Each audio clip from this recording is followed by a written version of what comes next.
Բարև ձեզ, հարգելի գործընկերներ, սիրելի հայ ժողովուրդ։ Օրակարգում ազգային ժողովի նախագահի տեղակալի ընտրության հարցն է, թեկնածուն Վահագն Ալեքսանյանն է։ Պարոն Ալեքսանյան,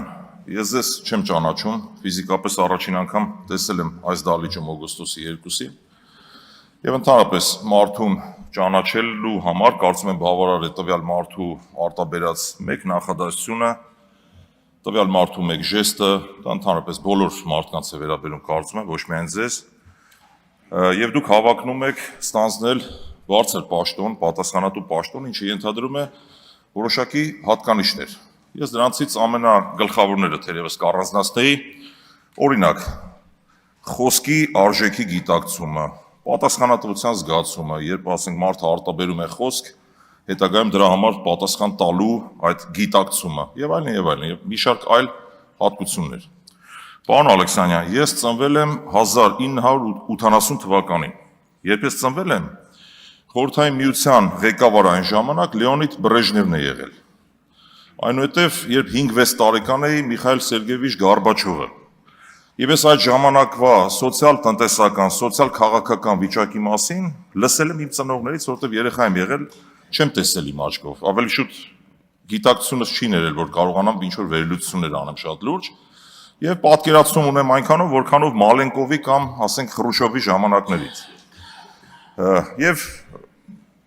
պատմավեպերից, ասենք, լսել ենք նաեւ Պապ Թագավորի կամ Արշակ II-ի մասին։ Հիմա դուք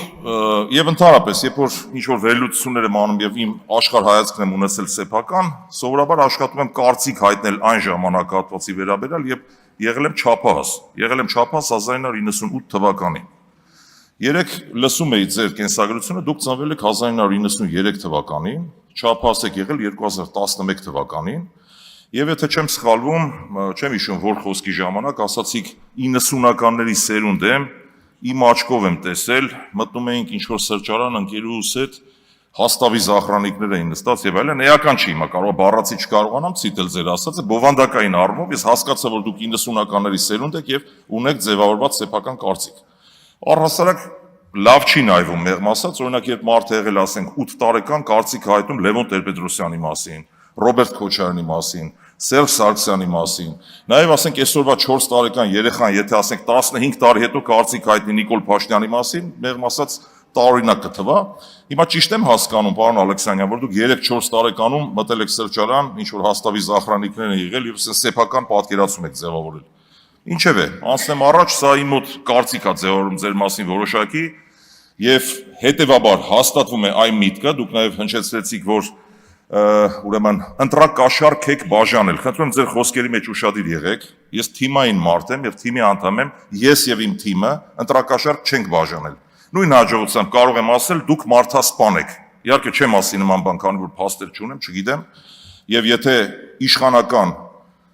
մուրճն ու այդ ոնց են ասում, մեղն ու չագուճը մեր ձեռքը լիներ, մի հատ էլ ձայնագրություն կսարքեինք, ասենք դուք մարդասպան եք օրինակ։ Անցնենք առաջ։ Պարոն Ալեքսանյան, կարծում եմ դուք նույնպես, ինչպես պարոն Ռուբինյանը, պարոն Կոնջարյանը չեք կարող պատասխանատվություն չկիսել ձեր թիմի իրականացած քաղաքականության հետ կապված, այդ թվում նաև տնտեսական քաղաքականության հետ կապված։ Եկեք մի քանի արձանագրումներ անեմ, նոր անցնեմ առաջ։ Արձանագրում համար 1. Հայաստանի Հանրապետությունը չունի տնտեսական որևէ ռեսուրս հարաբերություն փչացնել որևէ գործընկեր երկրի հետ, այդ թվում Ամերիկայի Միացյալ Նահանգների հետ, Եվրամիության երկրների հետ, հարևան Իրանի Իսլամական Հանրապետության հետ, Վրաստանի հետ, մենք տեսել ենք, դա արդեն ես տեսել եմ, չափահաս էի, 28 տարեկան էի, 2008 թվականի ռուս-վրացական պատերազմի ժամանակ, թե ինչպես էր Հայաստանի տնտեսությունը խեղդվում։ Նաև առավել եւս, այստեղ հատուկ պետք է շեշտեմ, մեր ռազմավարական գործընկեր Ռուսաստանի Դաշնության հետ, որի հետ մենք ունենք 8 միլիարդ, շուրջ 8 միլիարդ դոլարի առևտրաշրջանառություն եւ որը Եվրասիական տնտեսական միության լոկոմոտիվ երկիրն է։ Հետագա ձեր անդրադարձի, այսպես մանիպուլյացիոն բնույթից զերծ մնալու համար միանգամից թեման փակեմ։ Ես հայամետ եմ եւ մեր թիմը։ Մենք ռուսամետ չենք, մենք ամերիկամետ չենք, մենք եվրոպամետ չենք, մենք հայամետ ենք եւ իմ բոլոր հարցերը բխելու են բացառապես հայկական շահից եւ հիմնված են լինելու փաստերի վրա։ Ես չեմ առաջնորդվելու էմոցիաներով եւ քաղաքական ճաշակով։ Շարունակեմ միտքս։ Հիմա փաստ ենք, որ չենք կարող հարաբերություն փչացնել, սա արդեն ասացի, եւ նաեւ երբ այդ հարաբերությունները վատթարանում են, փաթեթավորվելով ինքնիշխանություն բառի տակ, սիրելի ժողովուրդ, եւ դա վնասում է մեր տնտեսվարողներին, մեր տնտեսական շահերին,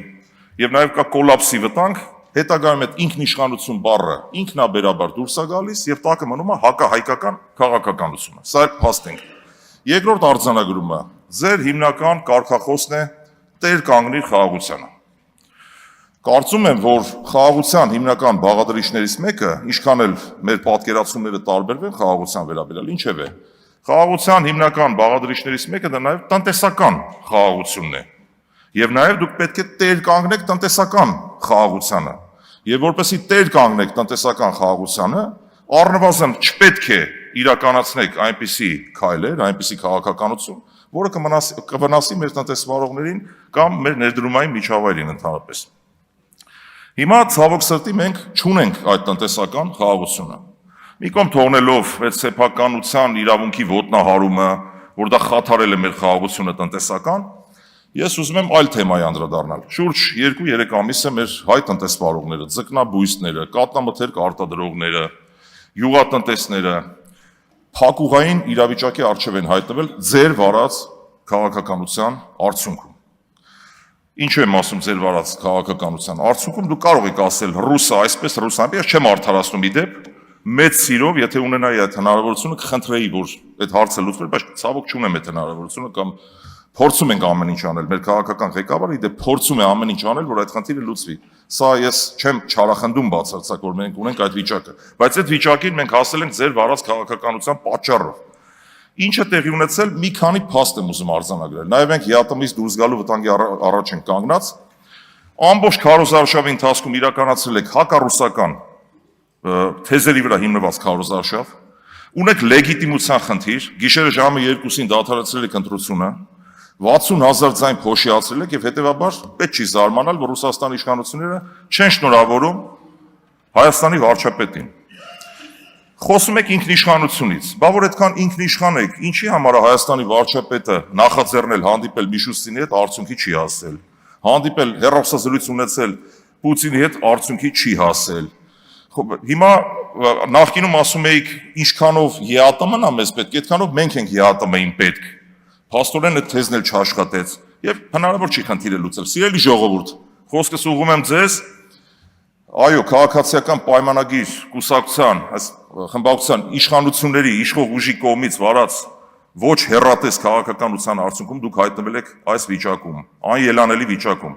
Եվ թե ինչ է ԵԱՏՄ-ն իրենից ներկայացնում, շատ կարճ անդրադառնամ, ժամանակը չի հերիքում։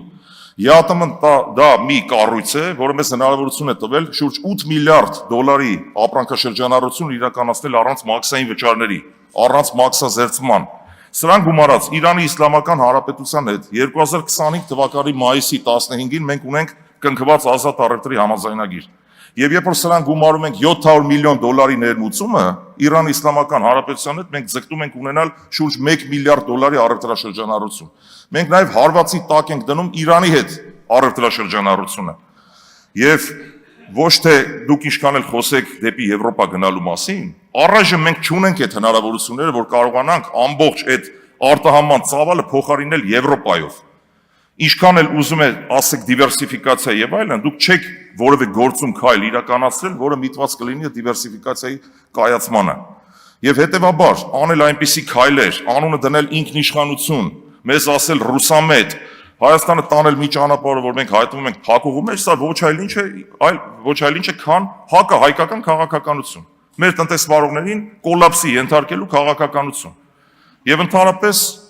խորհուրդ կտամ այս թեզերին ուշադրություն դարձնել, նորից եմ կրկնում, չմոռանանք Իրանի Իսլամական Հանրապետությունը, սիրելի ժողովուրդ, Եվրոպայի հետ, Եվրամիության երկրների հետ մեր առևտրաշրջանառությունը պակաս է ընդհանուր ԵԱՏՄ-ի շուրջ 3.5 անգամ։ Նույնիսկ մեր հարևան Վրաստանը, որը Եվրոասոցիացիան համաձայնագիր ստորագրած երկիր է, դարձյալ արտաքին առևտրի կառուցվածքը երբ դիտարկում ենք, Եվրասիական միությունը ավելի մեծ մասնաբաժին ունի։ Շնորհակալություն ուշադրության համար։